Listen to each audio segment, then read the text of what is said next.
His tender mercies. We just heard about, love and mercy the other day. So beautiful. Um, thank God for the Together conference. It was very beautiful. Such great word. And I'm thankful for the presence of the Lord here this morning. And where the Lord is, anything can happen. And thankful for His word and His graciousness toward us today. I want the Lord to speak to our hearts today. God, I worship you. I'm thankful for your loving kindness, God, your tender mercies, and thank you for bringing us to your house this morning. Thank you, oh God, for your word. Thy word is a lamp unto my feet, a light unto my path. God, I ask you to speak to our hearts this morning, God. Help us to walk in your ways and do your will. In Jesus' name, I thank you for it today. We've really been talking about covenant and being in covenant with the Lord. And today we're going to talk about the birth of Moses.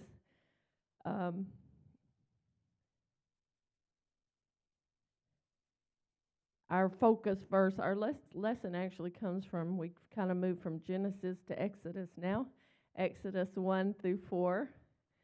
And our focus verse today, or focus verses today, is Exodus 3:13 and 14. And Moses said unto God, Behold, when I come unto the children of Israel, and shall say unto them, The God of your fathers hath sent me unto you, and they shall say to me, What is his name? What shall I say unto them? And God said unto Moses, I am that I am. And he said, Thus shalt thou say unto the children of Israel, I am hath sent me unto you.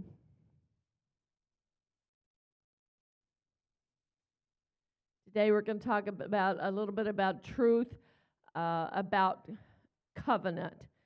And God heard Israel's cry for a deliverer and raised up Moses. Remember, I always say that, every one of us have a purpose. And God raised up Moses for this purpose. And this week we began to explore, like I said, the book of Exodus, which picks up after the death of Joseph with God's people in Egyptian bondage. Now, did the Lord take them to Egypt to preserve them? Yeah, he did. But our study of Exodus will reveal that God always has a plan to save his covenant people.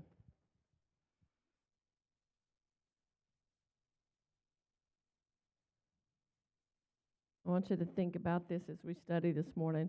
What crisis in your life has driven you to prayer and a desperate cry to God? How many of you have ever had a crisis that would press you to cry out to God like nobody else can help? And then how did he respond? Yeah. He answered.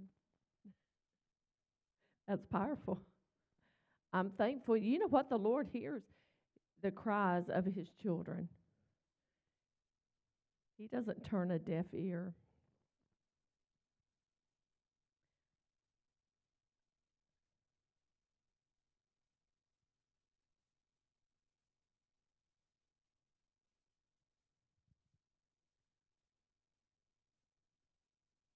Circumstances change. I was kind of going back and pulling my verses up here. Israel in Egypt. Why did the Lord take them there? To preserve their life. And did he send somebody before them? Joseph. Israel's story in Egypt began as a rescue to keep them from the famine. The Lord preserved them. And after those first few awkward encounters with their brother, Joseph, um, the following years they just settled in and they were kind of comfortable. They were provided for. Even during famine, they were provided for. And they were given the best of the land, and their flocks grazed there. And Joseph's high status provided them protection and prominence. They were positioned wonderfully. However, matter of fact, while they were there, they were fruitful. I'm going to read Exodus 1:7.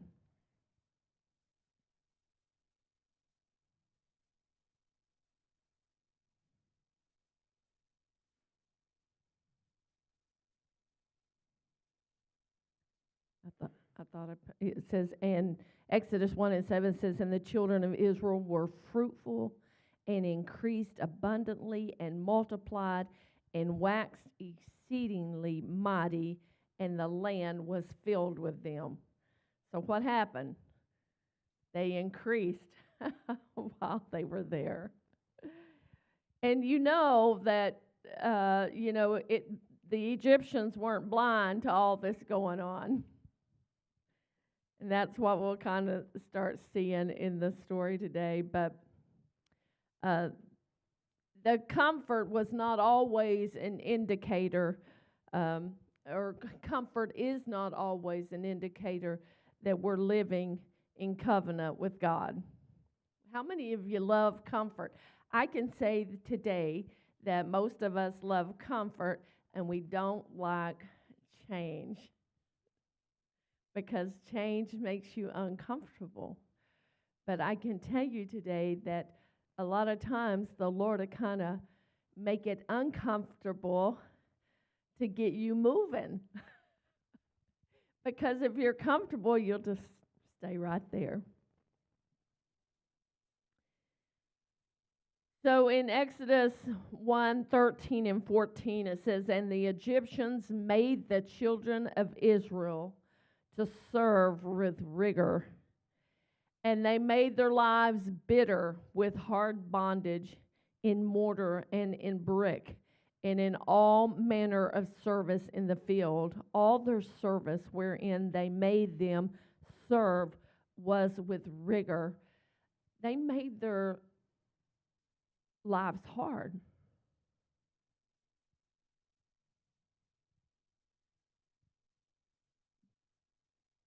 Exodus tells of Egypt's harsh treatment. Egypt's harsh treatment of the Israelites. But God's covenant people seem to just kind of bow beneath the taskmaster's whips. Have you ever been in a place and you know it's not the best thing, but you stay because you know it? You know, you're comfortable, even though it's not a good situation. You know that atmosphere, so you'll just stay there. There have been people that have actually, and I know because Brother Kane used to teach the chemical, I think it was the Acts class, and alcohol chemical treatment series class, and we had many people that were out on probation. But, they would go, when they would get out sometimes, they would go and do a crime to be put back, be incarcerated again, because they were more comfortable there. Now, I know people say, oh, that sounds so crazy. But, it happens because, they don't almost know how to acclimate outside, and they want to do something, so they'll go get put back in there. And like I said, you might think that's a little crazy this morning, but it happens way too often. So, there they were. Although many of the former inmates, they live free today, They also, some of them want to return to incarceration. But enslaved in Egypt, we learn that the Jews considered land and children as signs that they were blessed. How many of you know that, you know, we talked about it many times in all of our lessons, that when a woman couldn't bear children, that was like, oh, there was something wrong there, because that children and land meant success and wealth and all of that. Yes.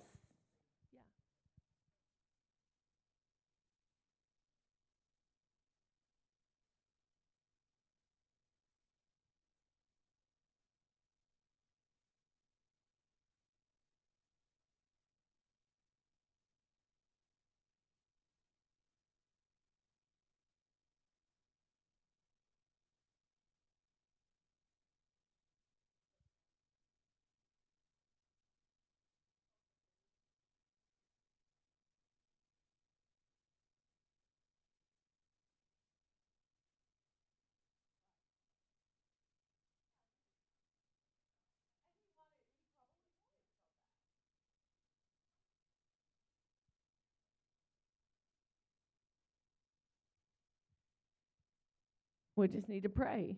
Pray for those people, because you know what? God can deliver them from that. And of course, there are many things, and we won't go into this morning, but there's many, many things that cause them to want to go back, because, when somebody comes out of prison, it's not always easy to acclimate to the outside world, because jobs are closed to you, etc. So I know the Lord can take care of all those situations. When we cry to Him, and we're going to talk about a little bit about the children of Israel, yeah, they were in bondage, but eventually they cried out to the Lord, which can do something. Sometimes we talk to men of all areas, of our life. We talk to different people. You might talk to, some lawyer or something, but they're limited to what they can do. But when we cry out to Jesus, He can do all things. And when He does it right. When He handles a situation, we can take it to a doctor or a lawyer or whatever the need is, and they can do what they've been taught to do. But sometimes, man, it goes beyond them. And I don't want to always, and I'm a little bit ahead of myself, but I don't always want to go to Jesus last. That old song, when you've tried everything and everything it has failed, tried Jesus. Help us, Jesus, just to come to you first. The desperate cry, right after all of this has happened. I'm going to back up a little bit, because I do want to talk about the Jews after they considered the land and the children that they were blessed. They were enslaved by hundreds of miles from their covenant land. They were away from their covenant land, and they continued to multiply and bear children. In fact, they were so fruitful, and I want you to think about this, that the Egyptians were fearful that they would take over. So that's why they were getting dealt with so hard and harshly. And Pharaoh decreed the unthinkable. I want us to read it, Exodus 1:15 through 22.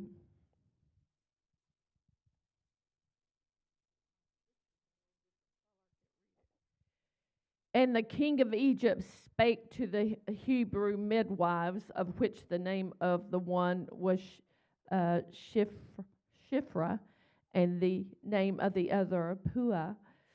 And he said, when ye do the office of a midwife to the Hebrew women, and see them upon the stools, if it be a son, then ye shall kill him. But if it be a daughter, then she shall live. But the midwives feared God and did not as the king of Egypt commanded them, but saved the men children alive. And the king of Egypt called for the midwives and said unto them, Why have you done this thing, and have saved the men children alive? And the midwives said unto Pharaoh, Because the Hebrew women are not as the Egyptian women, for they are lively, and are delivered midwives come in unto them. Therefore God dealt well with the midwives, and the people multiplied and waxed very mighty. And it came to pass, because the midwives feared God, that he made them houses. And Pharaoh charged all his people, saying, Every son that is born ye shall cast into the river, and every daughter ye shall save alive. And I'm telling you, if you can only imagine today, if you were expecting and there was a son born, and you knew that they were going to throw them in the river or kill them, you would cry out.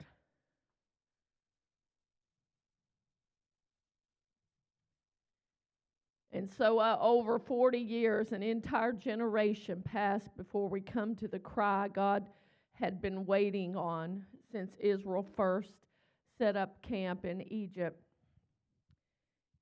Exodus 2:23 says, And it came to pass in process of time that the king of Egypt died, and the children of Israel sighed by reason of the bondage, and they cried, and their cry came up unto God by reason of the bondage.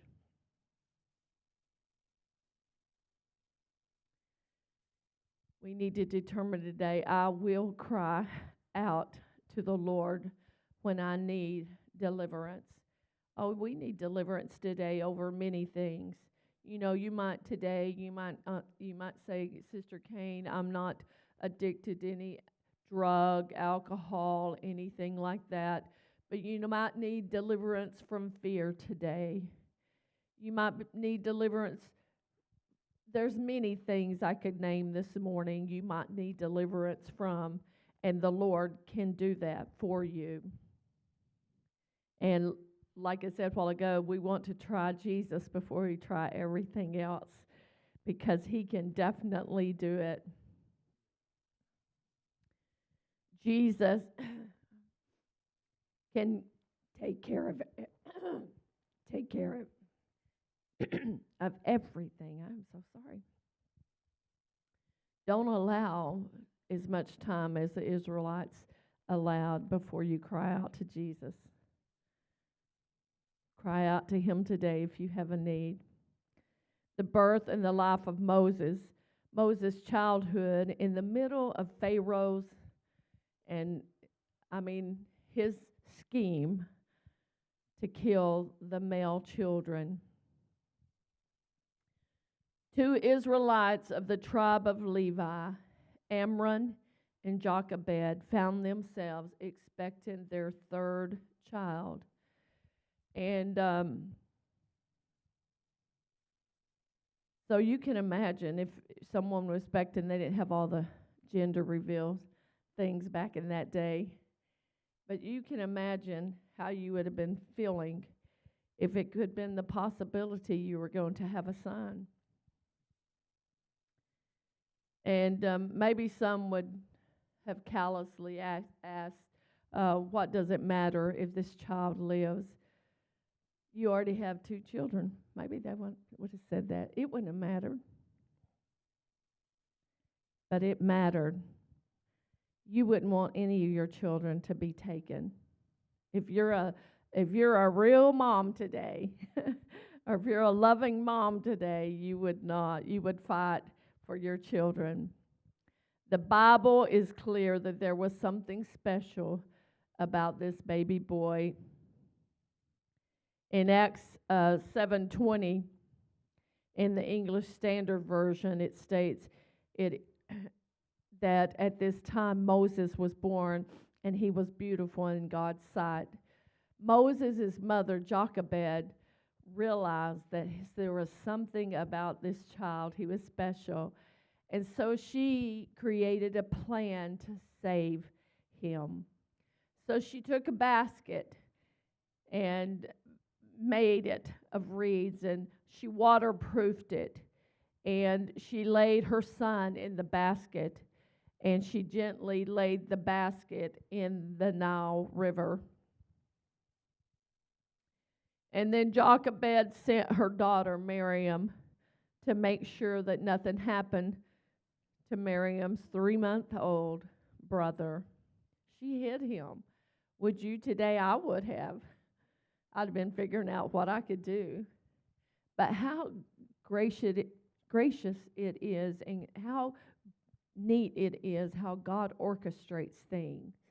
Because here is his sister watching, and as Miriam watched him float down the river, there was a group of ladies who had come to the river to bathe. And one of those ladies was a princess in Egypt, one of Pharaoh's daughters. And Miriam watched and listened as they picked up the basket. And so Miriam heard the baby cry, so she knew that he was living. And what did she do? She went and asked. She says, "Hey, would you like me to find someone to take care of that baby?" You know, because remember, the Israelites served the Egyptians. And so there was Pharaoh's daughter said yes, and Miriam, you know who she went to? To the baby's mother. She ran home and told her mother the story, and Pharaoh's family paid Jochebed to nurse her own son. Isn't that awesome? Go ahead.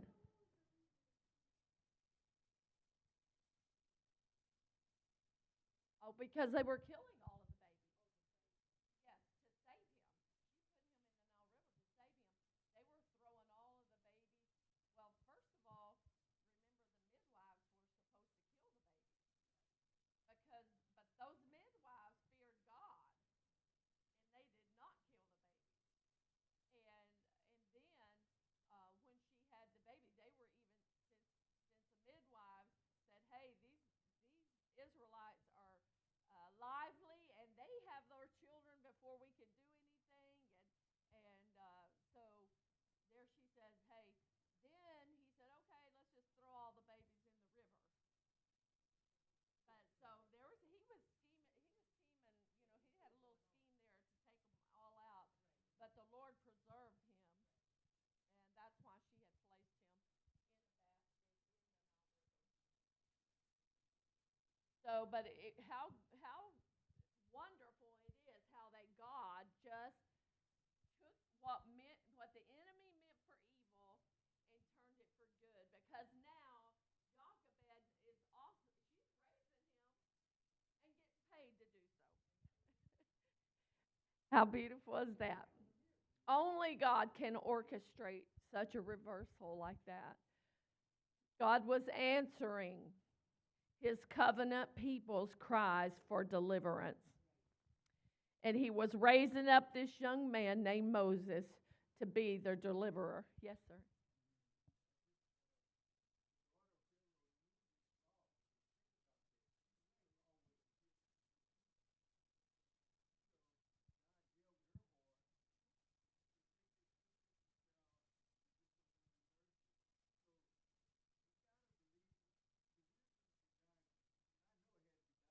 Oh, absolutely.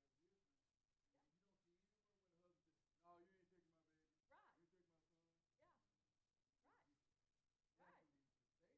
Yeah, that's right. Yes, placed in her heart. Right.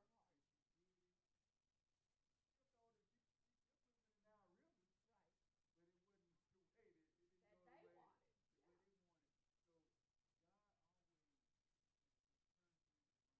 Yes, he can. Oh, it's beautiful. It's so beautiful. So when you get in situations, I just want to put this out there this morning. When you're in situations that you don't even know what to do, cry out to the Lord, call upon Him, and He will hear. And then we've got to be listening. And then when He speaks, we've got to take action. God is so good. And these stories are beautiful of the provision and the protection and the deliverance of God. But Moses spent all of those formative years of his life raised as an Egyptian royalty. Now, isn't that wild? He lived in the palace. He ate at Pharaoh's table. He learned the language, the custom, and the beliefs of the Egyptian culture. He was just.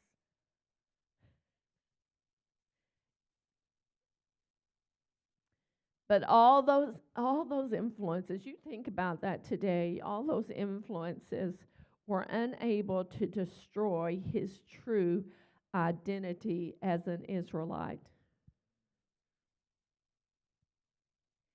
The lessons that his mother planted were deeply embedded in Moses' heart and mind. And this knowledge led to that inner struggle. You can imagine that inner struggle, knowing that you're an Israelite, but you're being raised as an Egyptian. That revealed itself in an outer action, and most of us know this story very well. But if you don't, Moses killed an Egyptian who was hurting an Israelite because it got in him to see his brethren being treated the way they were. And when Moses realized the Jews and the Egyptians knew what he had done, he fled for his life into the desert.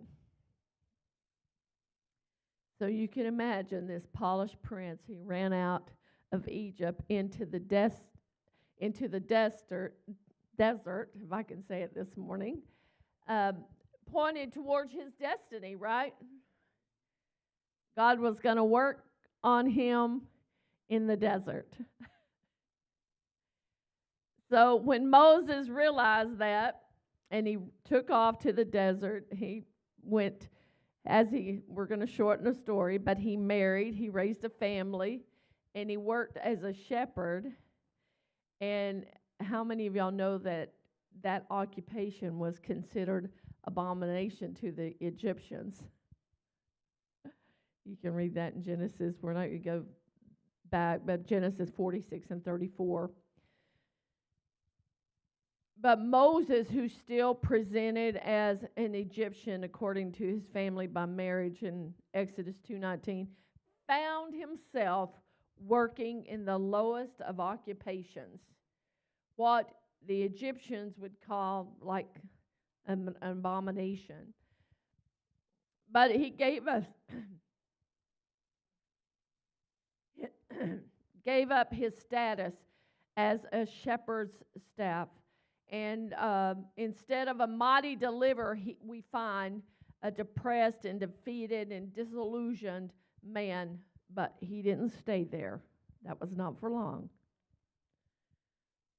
Okay, we often focus much of our, I'm going to back up a little, but we need to determine today, I will allow the Lord to work everything out in His way and in His timing. Because we've been studying several lessons. What did Abraham, let's just go back to Abraham and Sarah, when the Lord had given them a promise, because it didn't happen, they wanted to try to help it happen, right? But remember, God's timing, His ways, what He wants, and His timing is perfect if we will just wait on Him. Because remember, Isaac was the promised seed, but Abraham and Sarah, what happened? We got Ishmael because of that. Jesus was the promised lamb slain from the foundation of the world, but his arrival had perfect timing.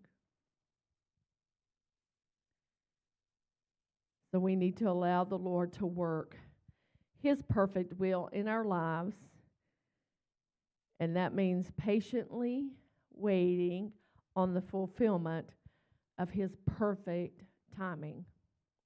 We can be ahead of God, but we don't want to be behind him either. We don't want to wait too long. We want to do it right on time. But when we cry out to God for deliverance, let us patiently wait for God's perfect timing to come to pass.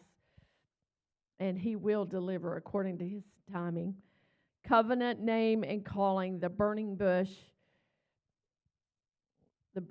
experience for Moses. One day, on a day that seemed like any other day, Moses was shepherding his father-in-law's sheep when he suddenly saw a miracle. What was that? It was a bush, and it was burning, but it wasn't being consumed, right? And then the miracle intensified. God called Moses by name. The Lord knows your name today. And he called him to lead God's covenant people out of Egyptian bondage that they were in, and into the covenant land he had provided for them. And God's divine call to Moses, you think it made him happy? It frightened him. Because, let's go back a little bit, because if you think about it, remember, he killed an Egyptian. And do you think when he goes back that they're going to remember that? People don't forget. Sometimes you wish they would forget, but they don't forget. So could he return back there? And he certainly could not demand Pharaoh let God's people go. Moses would have done well to hide from Pharaoh, why would he seek Pharaoh out? Why would he go look for Pharaoh? The people of Israel were not loyal to him because he was raised as an Egyptian. You remember, it's on both sides of there. He said, okay, let me see. Can't go back because I killed an Egyptian, and Pharaoh and the Egyptians are after me. But then he said, I was raised as an Egyptian, so then the Israelites might be against me. So, hey, we look at all of these stories and sometimes think, that's crazy. But we're on this side of the story, and we face things just like this. And we start reasoning in our mind. But the Lord is gracious, and he assured Moses, he said, let's read Exodus 3:14. God revealed his covenant name as I am. And God said unto Moses, I am that I am. And he said, thus shalt thou say unto the children of Israel, I am hath sent me unto you. Moses needed God's signature. And then he needed him to sign it. But when declaring I am that I am, God proclaimed he would be everything to the Israelites that the Israelites needed. He said, I am. Just put whatever you want after it. God was going to be that. But God revealed his covenant name, revealing himself as the self-sufficient one who is always present, always working, and always powerful. And the shepherd. Perhaps the last 40 years were beginning to make sense. Moses went through a lot in that 40 years on the desert, leading sheep from one pasture to another. Because you know what? God was raising up a man who could lead his people out of Egypt and back to Canaan, much like a shepherd leads sheep. I always love to think about this because the Lord takes you from one place to the next because He will teach you things that He wants you to do next, or He'll equip you to do the next task. But Moses, no doubt, applied some of the same principles that he had used leading sheep when he was leading the children. And that was a new flock of more than 1 million people that he would be leading out. But through faith in God, we need to say, I will respond to God's call to live in covenant. We're not that different from Moses today. All of us are called to live in covenant with God. We are called by God to lead people closer to Him. Every one of us are. And I see they're waiting. Yeah, go ahead.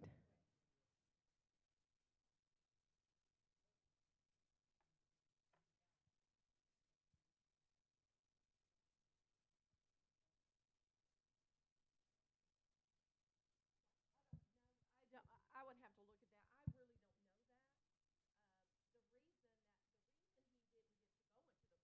into the promised land is because that he instead of speaking to the rock, he smote it.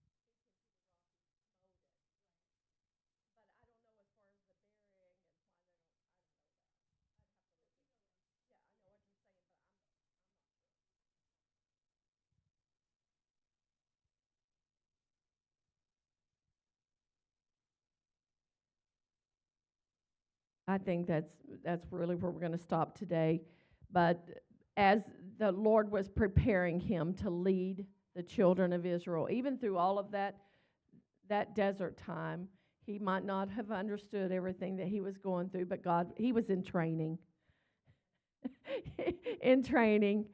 He was in training. While he was in Egypt, he went to the desert. He got some more training, and God did raise him up as the deliverer to bring the children of Israel out of Egypt. And you're dismissed in Jesus' name, and come back in a few minutes and see what God is going to do in the house this morning.